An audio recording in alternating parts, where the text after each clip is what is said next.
So, remember how I said I was working on this and the said ending to in the last episode in the last as Total Drummer in a Nutshell video?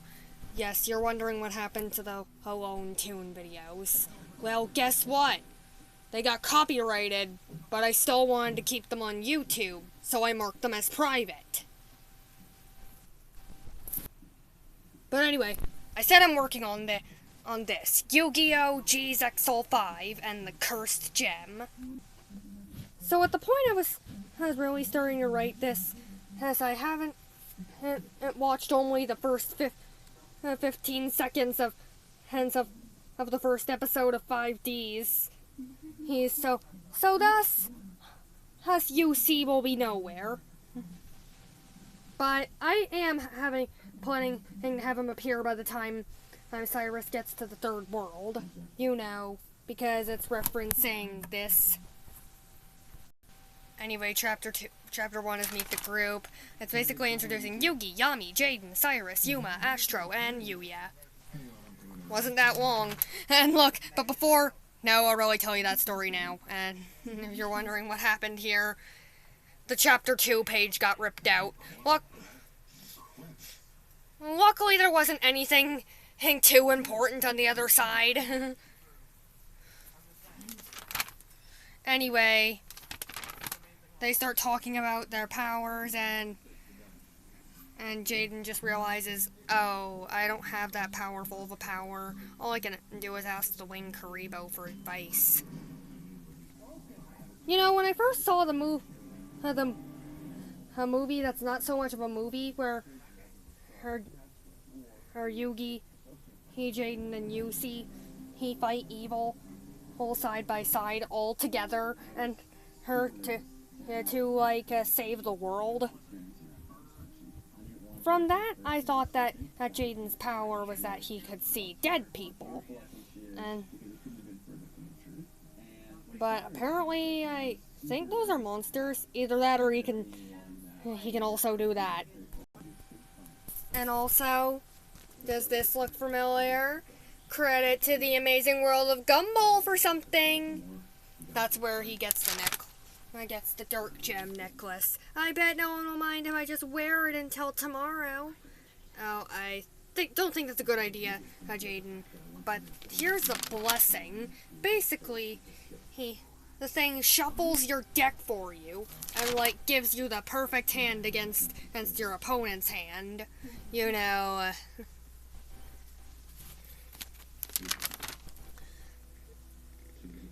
And it happens all the time. Chapter 4, The Curse. Well, better get to class. Out of my way, Slifer. I know that throughout the GX series, Jaden and Cyrus do transition over to Robin and Obelisk, but I'm just going by what I can currently see in the series right now. There's an evil spirit in that thing, and he actually does the worst possible thing. He does beat this guy. Also, there's an error in her on the previous page.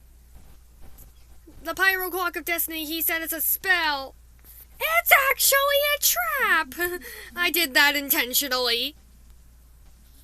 OMG, evil Jaden just sent this innocent soul to the Shadow Realm.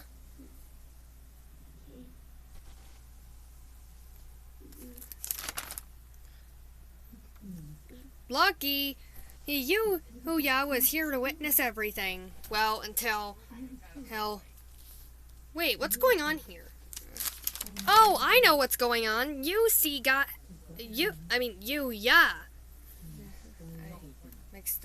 I mixed up their names a bit. Anyway, Yuya got his voice taken. Oh boy, he won't be able to tell another joke for a while. I only really watched episode the first duel of Arc 5. So all I know about Yugioh is that he he treats life as it's all about puppies and rainbows. I assume that's what he's like. So far, these three panels are Yami's only appearance in the comic. It took 2 hours to discuss this entire thing. And other than the beginning, this is the first time Cyrus shows up.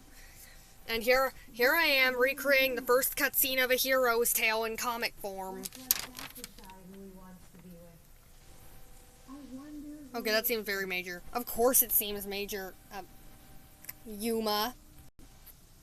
You know, originally in my ranking for Yu-Gi-Oh versions, and I put Zexal at the bottom because Yuma's a jerk, but everything about how 5Ds is so ridiculous. The motorcycle dueling, and UC's last name, who has a last name Fudo?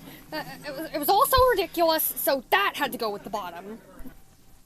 Basically, if you were actually playing this as Hero's Tale, then just replace the light gems with egg witches, because that's the one thing Jaden can't resist, even though you never find any, even though throughout the comic so far, Cyrus never finds use in the egg witches ever. Because evil Jaden never threatens the Shadow Realm. He doesn't try to murder her Cyrus. All he does is do an ultimate duel with him while Cyrus, well, you'll see. And here's the teacher with the cat, that's name I can't remember. So, they have to destroy the gem, and you know how a horn dive is what you really have to do to destroy a dark gem? Well, here's what he did to Cyrus. He just threw him right at it, and just yeet the child!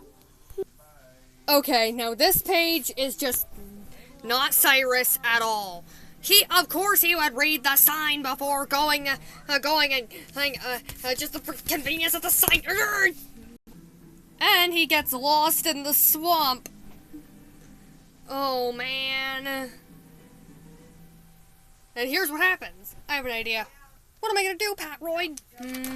That's the worst drawing of Patroid ever. Great idea! Lead the way! He doesn't notice how special this is. Then he goes to the Dragonfly Falls equivalent, which is the forest, and look! A tree growing out of a tree growing out of a tree, and so on and so on. And the piranhas were never important. I don't know why I put them in there. And here's where logic kicks in when he smashes his head into the dark gem. No one was harmed in the making of this page. Yikes, so bloody. Basically, I'm saying the cliche in this comic is that whenever Cyrus has to face up against evil Jaden, he has some kind of disability. After breaking the last dark gem to make the boss a lot more challenging. So while he has to fight an elemental villain Thunder Giant, he can't see a thing because of the whole blood incident and so the bandages just have to cover his eyes for it to heal. He does beat evil Jaden by doing a little a little friendship breaking the spell kind of thing. Sorta. It actually works here though. Except that the evil spirit that gets out and then teleports him and Jaden somewhere, and Cyrus still has to save Jaden. Oh my gosh. From there it's blank. What happens next? You decide. In the comments below. Also, YouTube, please don't cope on this. It's a bunch of drawings.